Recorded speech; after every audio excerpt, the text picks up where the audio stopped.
Welcome to Last Time On. This is the podcast for people who want to watch all that prestige television, but who's got time for all that?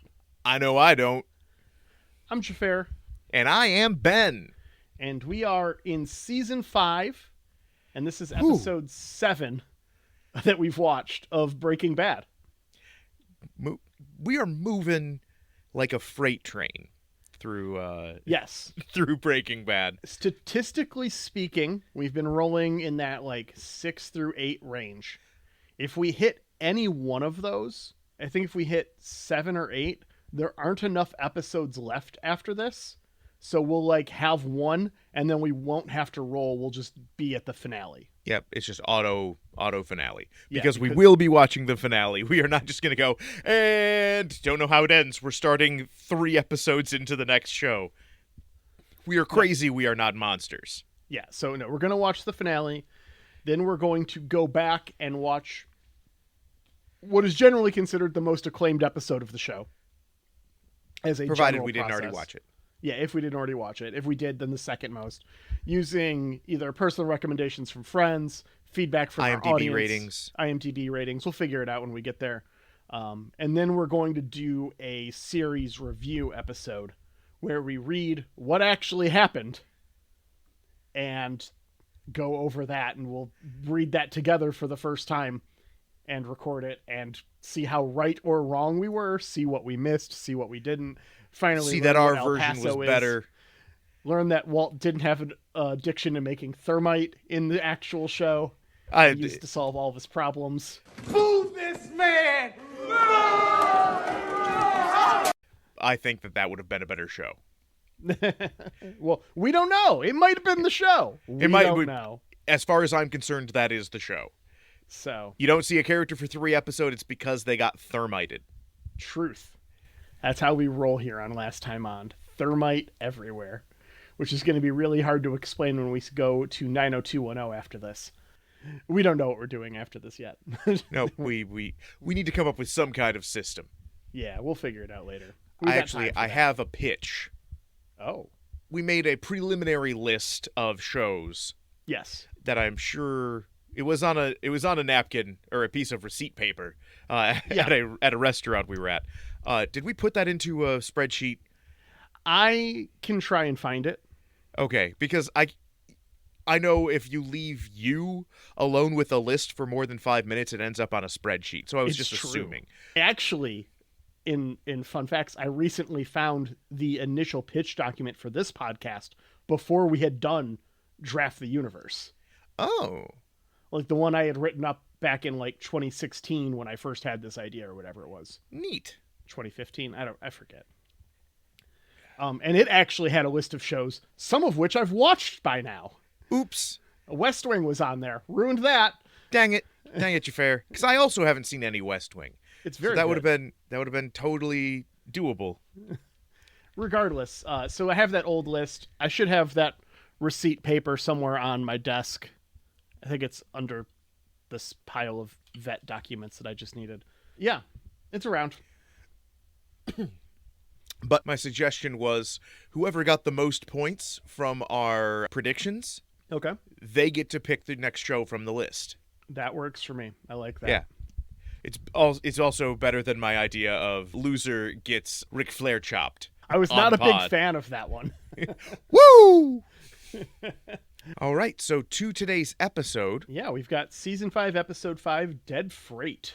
And once again, we are opening in Media Desert. Yeah, that's a thing. We've got this kid dirt biking around the desert. He gets a spider in a glass jar. A tarantula. It's pretty clear Werner Herzog is back, but playing with color this time. I call these the Spartan dresses of wistfulness, for you can stand in your shabby Spartan apartment in your $139 dresses, dreaming of simpler times. Yep. Now, Xhafer, I had to ask, how long into this sequence, because it's about a 90-second 2-minute sequence. Yeah. How long before we actually see this kid's face were you sure it was Jesse? I was just like, who the fuck is this? Why the fuck do I care? More importantly, how the fuck did that kid see a tarantula while dirt biking 15 feet away? Because that's some bullshit. That kid's got laser eyes. Where the fuck was that glass jar? He like pulls it out of his pocket. Like he wasn't just riding a dirt bike with it up against. Like, no, that's not how this works. If anybody in this show is giving me dirt bike energy, it's Jesse. Oh, for sure. I totally could picture a moment where, like, Jesse gives off the vibes of the guy where it's like you asked him to come over to your house to help you move a bookcase to your cousin's, and he shows up on a dirt bike, and you're like, what happened to your truck? And he's like, what? I didn't bring it. It's like, it is like, I invited you to help me move this because you have the truck. Like, he gives off the, I didn't read the social contract of me having a truck. Also, I just bought a dirt bike. I was fully expecting this kid to find a body. I thought that's how this was going to start. Oh, yeah. But that's not what happens. We just go to credits. Now, a little bit of a spoiler, but did you hear the sound cues at the end of this scene? No. Is it exactly what I would expect knowing what happens? Yes. Okay. You hear train whistles in the background. Ooh. Yeah. Good design, team. Good job. Yeah. I actually noticed it as we were watching it along, and I'm just like, huh. Wonder what this is about. Wonder who this kid is. Is this kid somebody important? I was very confused. So, Xhafer, I have to ask, what happened to her? What the hell happened? Can't explain. But I got the van. With the kid? Yeah, who is he? Give me his backstory. Oh, God. I was not prepared for this at all right here. So, okay. Well, this kid, this is Reginald Fell Johnson. No. Sure. Fell Johnson the fourth. He is a genius. He's a prodigy. He's actually already got 2 college degrees, both of which are in chemistry. He's got a master's in crystalline structures, and he's actually a big competitor at this age. He's cooking meth for Gus, and Gus, who we know from later in this episode, is now in jail. Or at the very least, if Gus is not in jail, Gus is detained or otherwise removed from the scene. I don't think so. Oh. Well, I don't think he's We'll talk about it when we get there. Yeah. I think he's arrested. I don't think he's dead. But he was cooking for Gus after another fight with Walt. Okay. He found his moralless genius, this 12-year-old, 14-year-old boy. Whose cook name is Master Chef Jr. Yes, of course.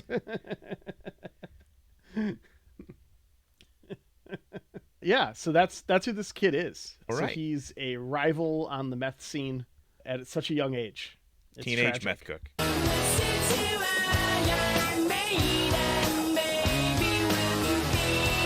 After theme, we've got your boy Gomez. Gomez! Yeah, I was so excited. Back from being the king of El Paso. Yep. Canonical king. Canonical king as of you El recall, Paso. last time on, Texas, fulfilling its dreams, seceded from the Union, and made Gomez its king. But Gomez is like, I am a benevolent king. I'm also going to go back to working for the DEA. Yeah. He's bringing Walt to see Hank at work. Mm-hmm. And they're talking about he's talking about Skylar like they're back together. He says Skylar is in therapy, but their love is dead. Yep. And Walt asks for permission to come see his kids who are staying with Hank and Marie. I would like to see the baby. Hank calls Walt a provider here. Yeah. So, I'm going to go ahead and say last time on, Hank is on the heels of Walt and Jesse right now. He's about to catch them. And he's the new head of this DEA office after making a heroic bust and arresting Gus. See, that was my assumption as well. Hank is now big shot promoted because he took down Gus without knowing Walt works for him. Yes, 100%. Walt was taken out of this equation. But that line about calling Walt a provider, he kind of like stumbles around it a little bit. And I couldn't help but wonder if actually Hank knows what's going on at this point. See, but from the what stuff we saw right after leads me to believe that he doesn't. Yes. But it's just that way that line came across. I don't know. Well, my read on it from last time on, the last episode we saw, they own Bogdan's car wash now. Yes. And we saw Skylar was running it. But if she's not actively doing the day-to-day, I think it was more of a, you bought the gas station that your wife was running. Like, okay, you're going in and filling in for her, but we know she actually runs the place. You just bought it. That checks. I was sad. Hank points out that Walt has a new watch, which means R.I.P. calculator watch. Yes. I hope it wasn't thermited, but we know it was. Hank goes to get coffee with Walt, and then Walt quickly attaches a device into the Ethernet line going into the computer. Yes. I just want to say, this is correct. This is a type of device that could do the thing that it's doing. It's intercepting a network connection to get on the secure network in the office, which is going to be able to transmit from the bug over Bluetooth. Also, they could use it to take over the computer. So Ethernet devices have a thing called PoE, power over Ethernet, so it can power itself without a battery by being plugged in through this line. Yes. And then it also has the ability to wake up a computer and take over a computer. So you could turn it on at 2 a.m. and yeah, exactly. So this is actually the correct thing from a like cursory knowledge of how computers work and working in IT. Conversely, he also places a bug behind the picture of Hank and Marie. Yes. The bug not attached to anything. So doesn't need to be. Bugs like that are typically put into a place where you can have a battery. Something that size, it is not going to last very long. Maybe they only need it for the phone call for that day, but that thing's going to be dead in, a couple of days. Especially if it's, something that he got his hands on, like, he's not talking to a contact at the CIA. So the sort of stuff he's going to get, like, even on the black market, it's not going to be lasting more than a couple of days. And this time frame would be before NFC or wireless charging. So, yeah. All right. So this might be something where he has to hopefully go in and get it back or replace the battery. One other thing I did notice here. Yeah. I'm glad my boy Gomez is okay. Sad we lost the calculator watch. Did you hear who else we lost? Who? He mentions that Walt has a new car. Oh, yeah, the Aztec. The Aztec is no more. That totally got thermited. 100%. Oh, yeah. I'm going to mix two of our things. Jesse spilled a bag of thermite. Destroyed the Aztec. Within seconds, the fiery concoction eats through the bonnet, spraying molten thermite into the engine beneath. Now you might be saying, Ben, how could you keep thermite in a bag? I don't know, they chemistryed it. We are able to grok from the conversation, Skylar's really depressed. Yes. She is not okay. Things are bad. I'm going to say last time on, Skylar killed Ted. Yeah? You think so? Yes. I think Skylar killed Ted because he was like, I'm not actually going to use this money to pay off my taxes. Also, now I know you person who worked for me randomly came up with $660,000. I'm going to try and blackmail you. And Skylar had to go, you're like a double dumbass. One, you didn't take this wonderful gift I gave you. And two, you're going to try and hang it over my head.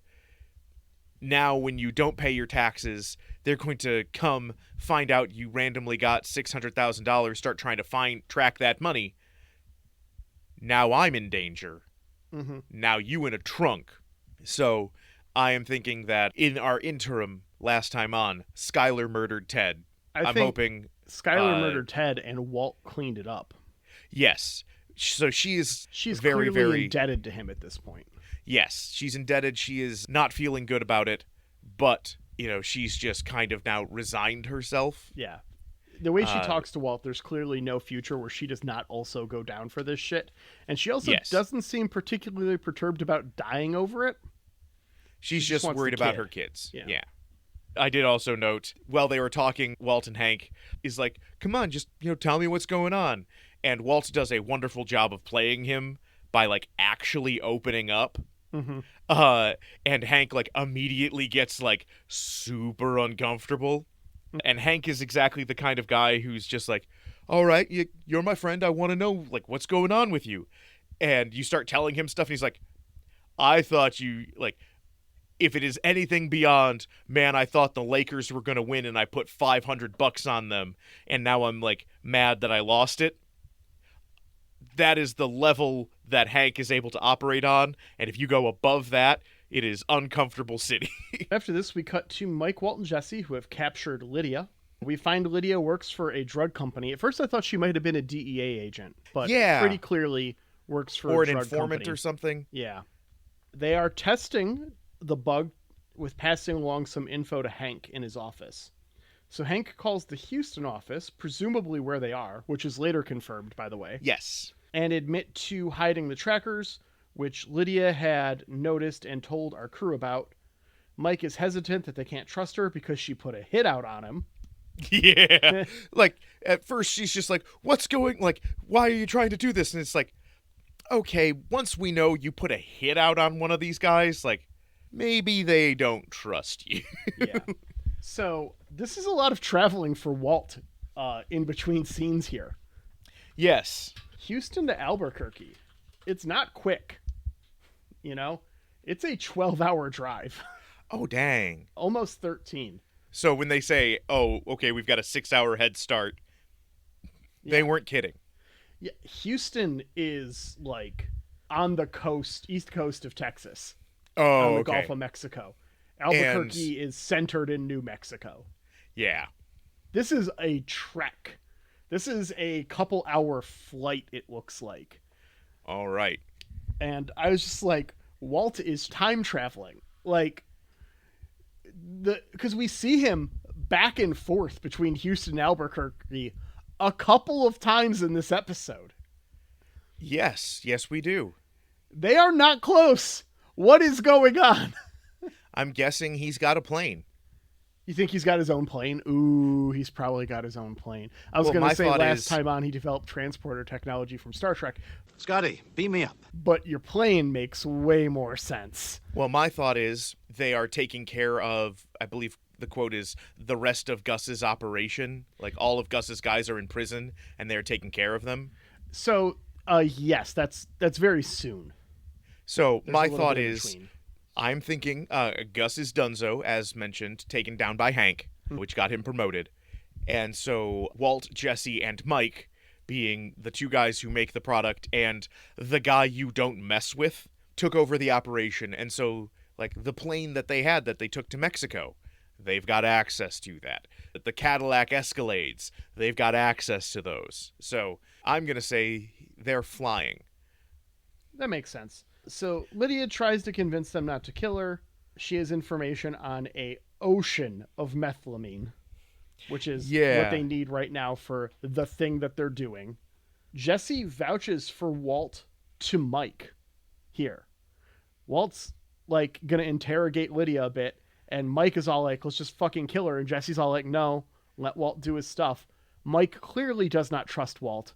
Mike trusts Jesse. I believe this proves Mike is working for Jesse after the adventure in Mexico when Gus goes down. I'll take my points. Where Mike is saved by Jesse, at least. He feels he owes him. Mm-hmm. I loved Mike in this scene. First, he gives this great speech where it's just like, man, if you weren't in a show with Bryan Cranston, you would have won all the Emmys here. He has this great thing like, hey, you do this wrong, I shoot you. In the face. You do this thing wrong, I shoot you in the face. Tell me what you're going to do, and tell me what you're going to do if you don't do it. Shoot me. Where? In the face. That's right. And then later he's like, this isn't a gun, it's a pistol. It's different. He gives huge Bones Don't Rust by the Mountain Goats energy. Mm-hmm. Always gonna need a little muscle if you prove yourself worthy of trust. Where he's just like, I'm a goon. I am a hired muscle. I am a hitman. I do my job. I do it better than everyone else. I'm a professional. Professionals have standards. So we learn Lydia has worked with Gus, who we get a little bit more confirmation. At least all of his dudes are in custody if Gus isn't. And Mike was supposed to take care of some people that are Gus's former associates. But instead of taking care of them, Quote unquote. Mike protects them. He actually takes care of them. Yeah, without quotes. Without quotes. And so Lydia assumes this means that Mike is going to turn informant and adds his name to the hit list to protect her. She's just like, kill everybody who knows about me. Mm-hmm. And Mike's like, I'm not killing all my dudes. And she's like, okay, other hitman, kill everybody who knows about me. And man, I wish I could have seen this hitman fight. I like to think of it a lot like the end fight in Metal Gear Solid 3, where you just have it on and then you turn off your PlayStation, set the clock forward a week, and then it's over. Anyway, I also loved Mike's line here because they're talking about how convincing Lydia seems, and he's just like, everyone is Meryl Streep when you've got a gun to their head. It's a good line. But all this information appeases Walt's ask for trust, and Lydia details a train with a tanker that has 24,000 gallons of methylamine. And I immediately was just like, how do you move that? How do you steal that? Yeah. And I loved their answer. I love their answer, but I gotta know, what's the goal here? They're gonna cook enough meth for the entire country's year supply? Like, we've seen them take a 50-gallon barrel, right? Mm-hmm. And turn that into $1.3 million worth of crystal. Yeah. Is he gonna be the Musk of meth? Is he gonna be the Bezos of the blue? The Saudi royal family of speed? The Buffett of Biker's Coffee, the Larry Ellison of LA Glass, the Bernard Arnault of Blade, the Gates of Go Fast, the Steve Palmer of Stovetop, the Bloomberg of Black Beauties, the Coke of, oh God, what's this one? Coca-Sonet? I don't know. That's on the list. The Thompson of Tweak, the Anai of Yaba, the Penalt of Poor Man's Cocaine, the Hong of Hot Ice, the Mackenzie Scott of Shards, the Yas of Yellow Barn, the Vladimir Potinin of Ventana. I'm done. The Sultan of SWAT? The Great Bambino! How long did you work on that? I'd rather not say. I can just see you pulling up a list of nicknames for meth and trying to just one webpage nicknames of meth, one webpage rich assholes. Yeah, yep, that's exactly what it was. Let me find the alliteration. So immediately they are now planning their heist and have a detailed map of Texas in their rust factory, abandoned rust factory. And I'm just like, who brought a map of Texas to a murder? Because that's what they were here to do. It's the last thing you want is a map at a murder scene. Yeah. Especially a map you're going to draw on.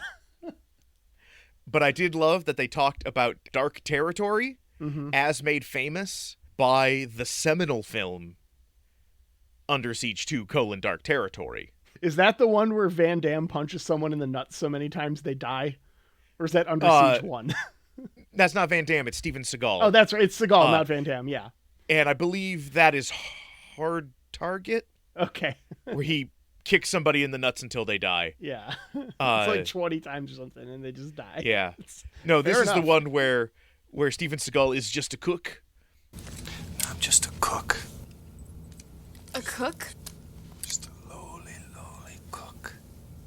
Oh my God, we're gonna die. But instead of being an ex-Navy SEAL, now Navy cook on an aircraft carrier, he's on a train as they're going through dark territory, and so no one can come and save the day but him. But yeah, man, train heist episode. Hype. Yeah. I did love, once again, Mike getting all the best lines. There are two kinds of heists, the ones you walk away from and the ones where you leave witnesses. Yeah. Although I was ready for him to say there are two types of heists, the ones you walk away from and the ones you don't. It's 50-50. Either you get away with it or you don't. After all this planning, we see Hank and Marie playing with the baby. Yeah. We don't really get an idea of what's actually going on with Skylar. No. They definitely don't know. And Walt Jr. goes by Flynn now? Yes. I assume this is his middle name. That, he's ashamed of his dad, so he doesn't want to be called Walt. I'm guessing it is something similar. Yeah. Or he just really, really got into Tron Legacy. I don't think that was out yet, so it's got to be his middle name. When did Tron Legacy come out? 2012? 2013? I think we are in 2010 in story. Maybe 2011. So this was season 5, so it would have been 2012. But it's not moving at the same speed as time. I don't know. Yeah. Yep. Okay, so he got into the original Tron. Okay, there you go. Joke still lands. I was disappointed because I don't care how moody you are. I don't care how pissed off at your dad you are. When somebody says, hey, you want to watch Heat? I got Heat on Blu-ray. You sit down, you're watching Heat on Blu-ray. I'm going to test this at the most inconvenient time in your life, Ben. There are very few things that I would not go, yeah, but I'd rather watch Heat. One of the few I can think of is if I'm currently watching The Town, because I believe that's a better heist film. But other than that, if I'm not watching The Town or The Sting, I'm watching Heat. Mike and Walt argue, really leaning into Mike's ride or die for Jesse, I feel.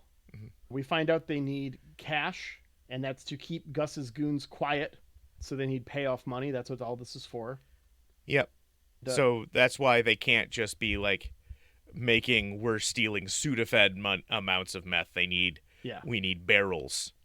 Jesse comes up with an idea for the heist here. I was hoping it was thermite on the train tracks. Jesse surprised me.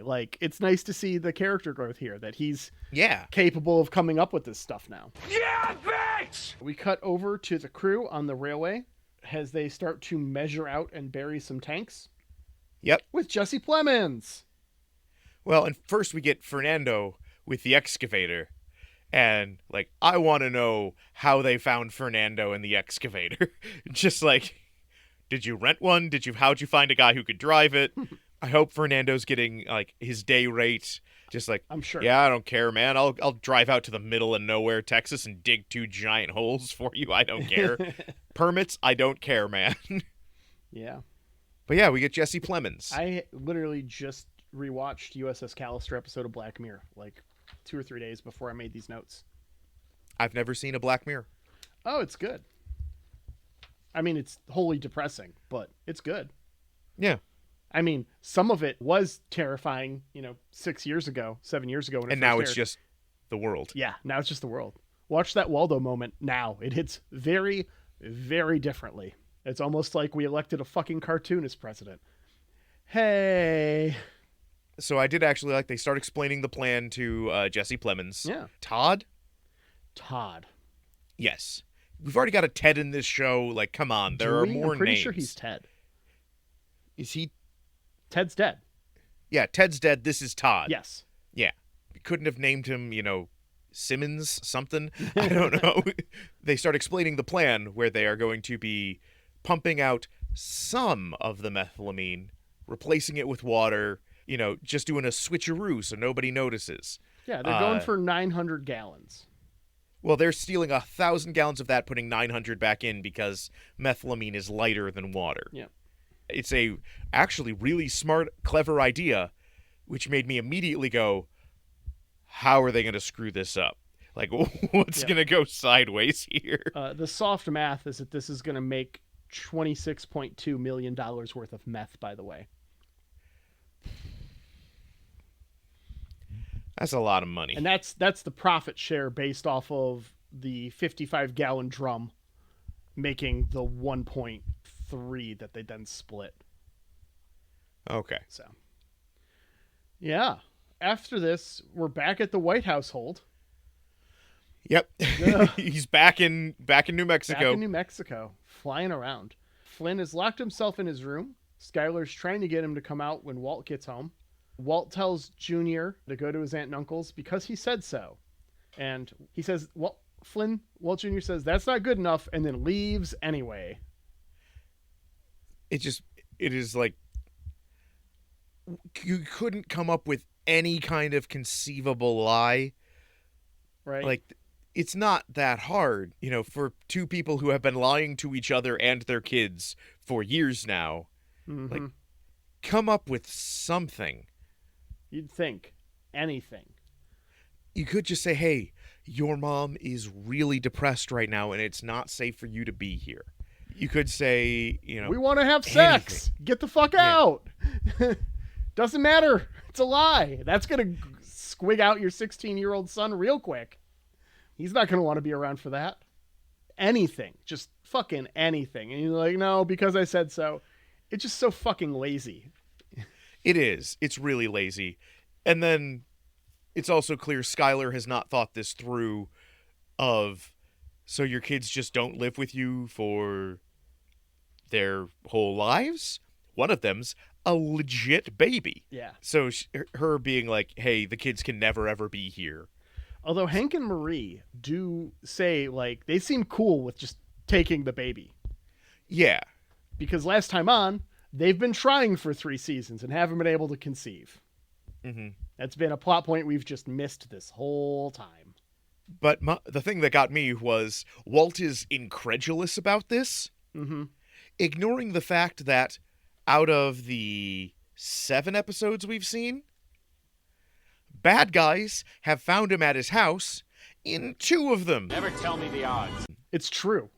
He got kidnapped and then kidnapped again from out in front of his house. Yes. Twice now.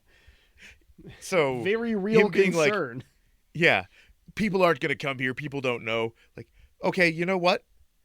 If you and Skylar aren't working out, stay in your gosh darn condo, Walt. You're fine. Yeah. Skylar tells Walt she's done. She wants out. She calls herself his hostage. Honestly, seems on base from what we've seen. I think she's being hyperbolic in that she's caused enough problems where it's like, hey, if you hadn't killed Ted, like, we wouldn't have these other problems. If you had a job when this all started, I wouldn't have had to start making meth, I mean, it's just, I don't know. We know she's taken a ton of his money. We know she's taken at least $600,000 of his money. Oh, yeah. If nothing else. And I do think that the Ted thing makes sense to me, too. So the hot water heater's been fixed. That said, well, she's all, I'll do whatever you want. I'll be whatever you want. Just leave the kids out of this. Walt is clearly perturbed by her actions. That said, when she's just like, where are you going? He's like, gonna go rob a train. Like, he must, at some level, be liberated to be like, I'm not sneaking. I'm not hiding around. Yeah. I can tell my wife I'm going to do crimes. Not little crimes either. Yeah, no, I'm going to do a train heist. Yep. Hell yeah. Lydia gets the details on the train and passes them over to Mike. They set up a semi on the road to stop the train. And who is driving that semi? Fucking Bill Burr. Yeah, Bill Burr. I was just like, I oh love shit, Bill Burr. the guy from The Mandalorian. Well, he's also a stand-up comedian. Ben, I'm doing your thing. I know. Okay. I saw him do stand-up once, and he's hilarious. So, yeah, Bill Burr. The engineers stop in time notice. And, which, I don't know, as much as they did a great job earlier with like how I would hook up a bug to a computer, they clearly don't know dick about trains. It takes a train miles to come to a stop. They start pulling the brakes and notice Bill Burr maybe 400 yards away. I can't stop. I can't stop. I can't stop. I can't stop. I can't stop. It's hard to say. It is not like we don't really that have straightaway like is an not overhead very long perspective, like to be able to judge the distance. It's a big open desert. So it's not like we've got buildings or anything. But we do have the distance from the road to the trestle. We know that's 400 feet. Yes. the straightaway is not orders of magnitude longer than that relative distance. I mean, you don't have to sell me on the writers not understanding distance as a concept when Walt is magically teleporting between Albuquerque and Houston. Yes, fair. But they notice Bill Burr in the amount of time that Bill is standing outside of the dump truck, waving his hands not in where between I would be. Dump truck and train. And it's like, oh, we're about to get a ginger pancake here. Nope, not standing there. Maybe for a minute, but not nearly as long as he was. Woo. It is unfortunate. I have seen one episode of one show, making it something we can't do. I've seen one episode of Handmaid's Tale where a bunch of people just get smoked by a train. And I was just like, oh no. I would say that one episode of a show is not necessarily a disqualifier. Yeah, none of my predictions could be a bunch of these girls get smoked by a train. I honestly, I'd let you have it. But I have seen a little bit of Handmaid's Tale, and I have no interest in watching it. Yeah, I came into the room while my wife was watching it, and I'm like, oh, these girls are all running to freedom. It's like, that train is actually way too close. Maybe the CGI was off. Like, I don't know what's going on. Like, nope. They are not running at the right pace. Oh, they all dead. Ugh. So they actually stop, and it is go Jesse, go Ted time. Yep. Or Todd time. They run up, they start attaching the hoses and opening stuff up and getting at the methylamine, while Bill Burr is like, I can't fix my truck. Help me. You guys are engineers. Yep. And this is a fun time for me to tell my little story. My father was an engineer, like the kind who designs parts for cars. Mm-hmm. He went to college while I was very, very young to go back, get his degree, become an engineer. Came home one day, brought the family into the living room, and proudly said, I graduated today. As of today, I am an engineer. Mm-hmm. And about 5 or 6 year old Ben goes, what kind of train are you going to drive? And he goes, not that kind of engineer. And 5, 6 year old Ben just does not care. You are not the cool kind of engineer. You don't get to wear the hat. You're not wearing overalls. I could not give less of a crap. You're not hanging out with Ringo. I don't give a shit. Nope. Do not care. Call me when you meet Thomas. I did like that as Bill Burr is monkeying around trying to, waste these engineers' time. Mm-hmm. Part of it, they're like, I guess we push it. This is a dump truck with a load of sand in the back. Yeah. 3 guys are not pushing this thing. Well, they try, but Bill is like, I love the shot where they're pushing and Bill's just like, and he's like, he could actually have been pushing. They're not moving it. I know I've tried to push a minivan with about 7 guys. Now, this was in the mud, but still. Yeah. But we do get a random nice native man who shows up in his giant truck, and he's just like, I'll give you a push. And like, oh, no, we don't want to mess up your truck. He's like, oh, go slow. It's fine. It's like, thank you, nice man. Please don't, but sure. The engineers are like, he said it's fine, dude. Just let him fucking push it. Yeah. Yep. So they push the truck, and it speeds up for the last the few minutes. timetable. Mike has been like, hey, cut bait, go. Yeah. And Walt is like, no, we're not going until we've gotten every last ounce. Yep. Which is pointless. Like, it's already a ton of money. They don't need the extra $1 million $3,000 from the last 50 or whatever. Yeah. Like, yeah, every 55 gallons is 1.6 million or whatever. Then they don't need, at that point, they're fine. They've got enough money to buy off 9 dudes. But that's not as dramatic, you know? So you said it's how many million per 55-gallon drum? I did the math. 1.3 million per 55-gallon drum. So they have enough, if they take all 1,000, that is $23.5 million worth of meth. Yeah. That is, like, okay, you only got 22. Yeah. We're impoverished. Yeah. Right? Yeah. Oh, how terrible. Mm-hmm. Go buy some Bitcoin. Trust me. It's 2009. Go buy some Bitcoin with that.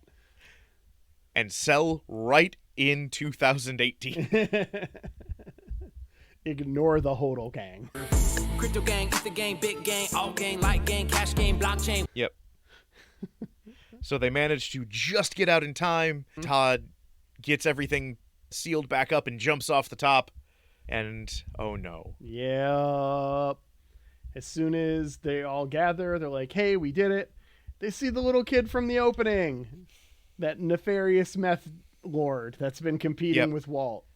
And Todd's just like, oh, I've been wanting to do this for a while. Fuck you, other meth lord. And shoots him dead. Yep. Until this moment, as soon as we met Todd, I'm like, oh, the kid on the bike was Todd when he was a kid. And Mike's going to kill him out here, and there's going to be like a spider in a jar next to where he lands or something, and it will be like this full circle moment. That's what I was expecting. I was clearly wrong. Yeah, I was firmly in the camp of this is going to be like the nice bumbling guy who you feel sad when he beefs it. Mm-hmm. Nope. As it stands now, I'm just like, oh, how is Todd the loose cannon? Like, you've got Jesse, you've got Bill Burr, you've got Walt making terrible decisions, like cold-blooded Mike, and then just fucking nope. Todd. Oh, Todd. Todd's the problem. It's me. Hi, I'm the problem. It's me. Yep. And that's it. We go to credits. All right. Well, I'm going to grab the dice here and roll them up, and we'll see where we're going next, and then we'll go over our predictions.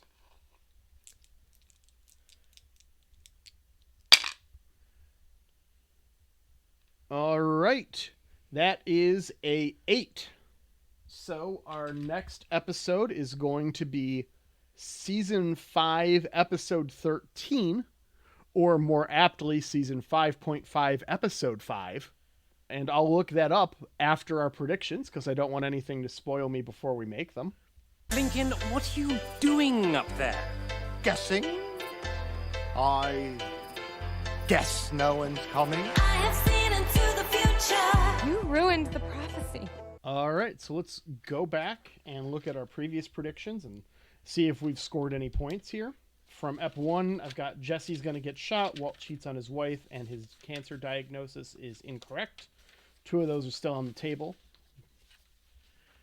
From mine, I got Skylar never actually writes anything.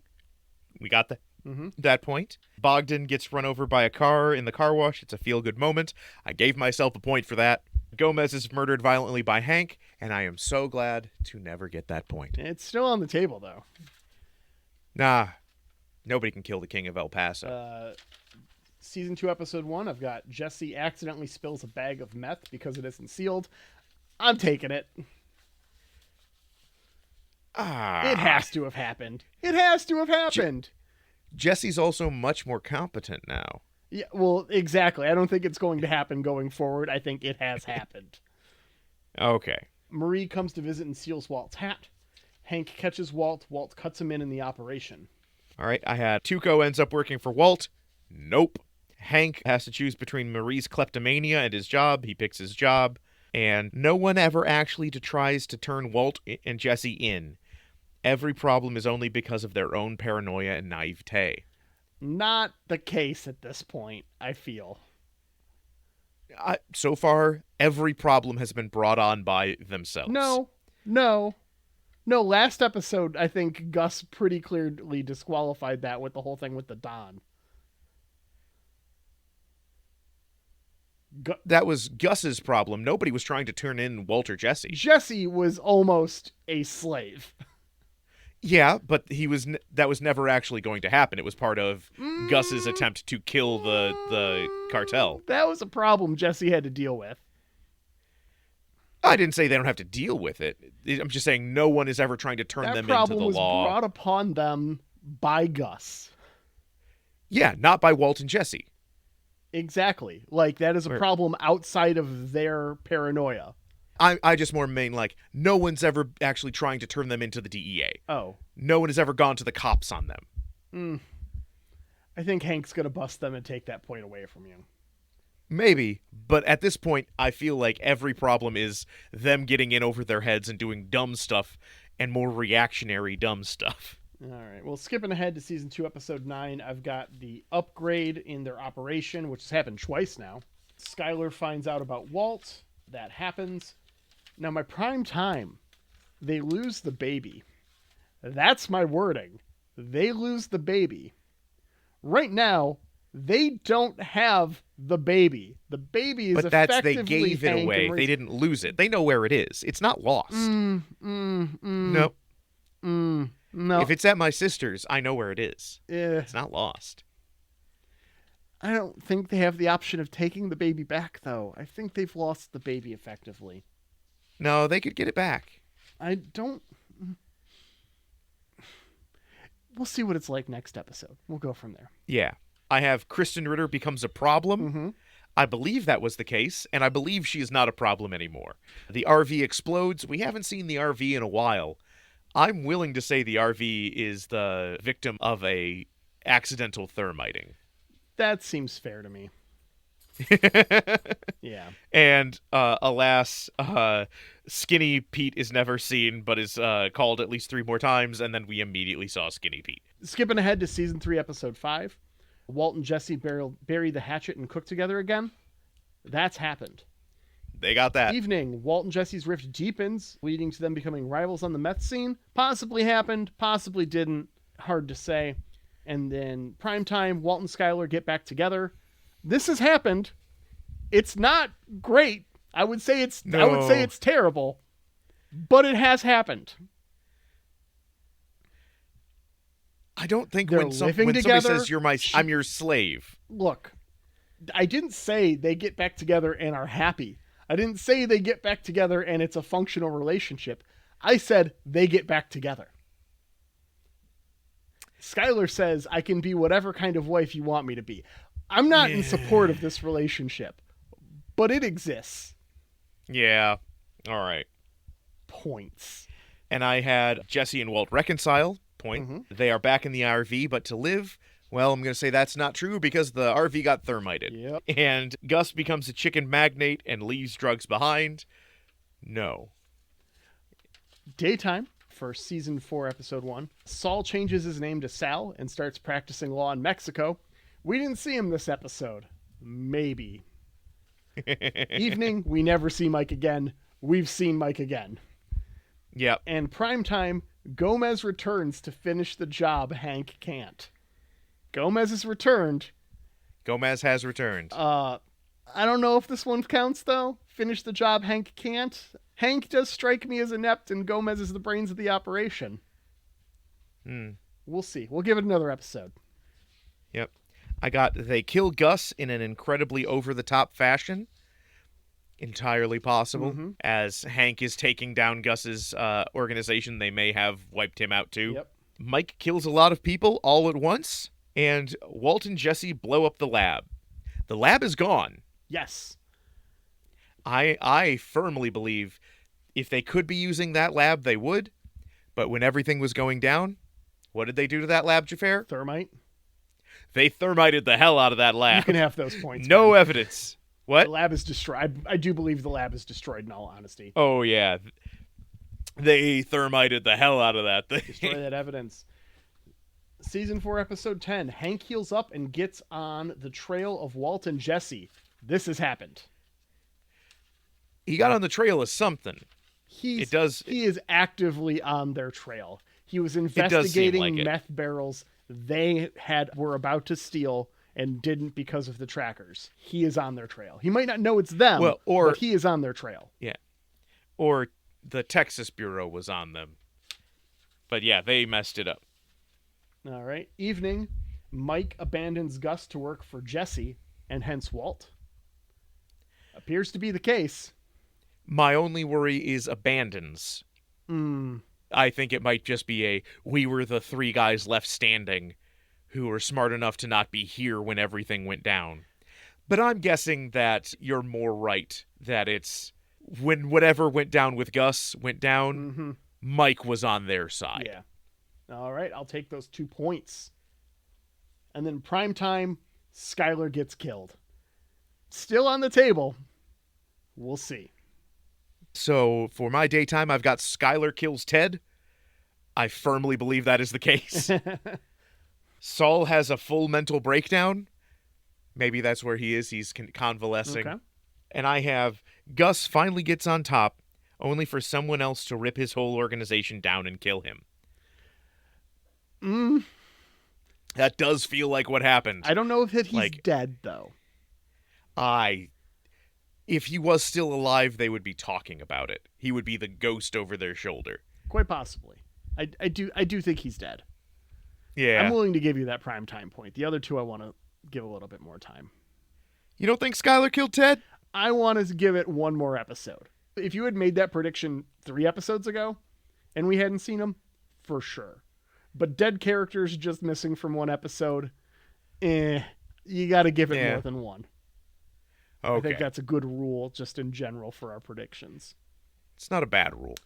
All right, and so now we have our predictions from this Season 5, Episode 5, knowing we've got Season 5, Episode 13, and the finale left. We're almost done. Daytime, Todd dies. He's getting killed. It's going to happen. Yeah. Evening, Walt Jr. / Flynn learns the truth about his dad. And prime time, Hank kills Walt, adopts the baby. Okay. That's for the finale. I don't think that's happening next episode, but we'll see where it goes. All right, well, my daytime, Hank and Marie keep the baby. Okay, yeah. I'm almost ready to give you that point. My evening, Flynn learns that his dad is doing, but not Skylar's involvement. See? We have the same prediction there. Mm-hmm. Very close, at least. Well, I specify he just learns the truth about his dad. So yes, yeah. I do think Skylar will remain out of that. My prime time, the gang frames and kills Lydia. Oh, that feels on brand. Yeah. All right. Well, we've got Season 3, Episode 13, Tahajali. Can you spell that? TO'Hajillee.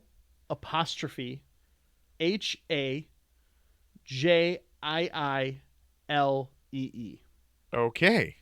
Things heat up in unexpected ways. That's it. That's it? That's it. It's our last up before the finale, and I'm really looking forward to watching it, because haven't had a chance to do that with the way this works. Obviously, we can't. Getting to the finale. It's exciting. I'm excited. Yeah.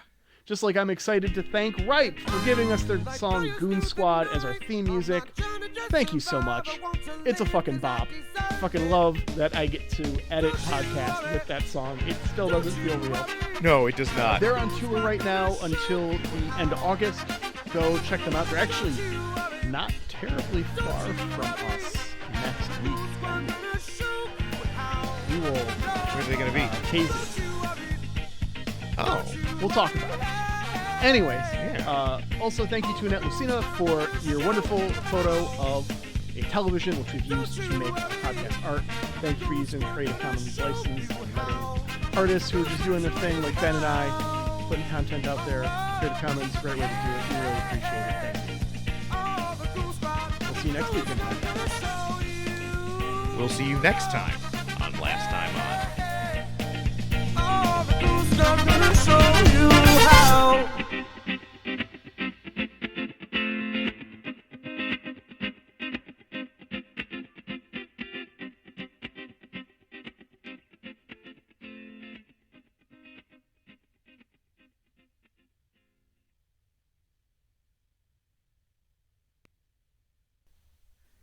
Hello, Internet, and welcome back to Draft the Universe, the Nerd Fight Battle Royale. This is the podcast where we pick a topic, pick our favorites, and fight to the death, or maybe just for bragging rights. I'm Ben. I'm Xhafer. And this week we are drafting bads. You know, I'll put it after the credits.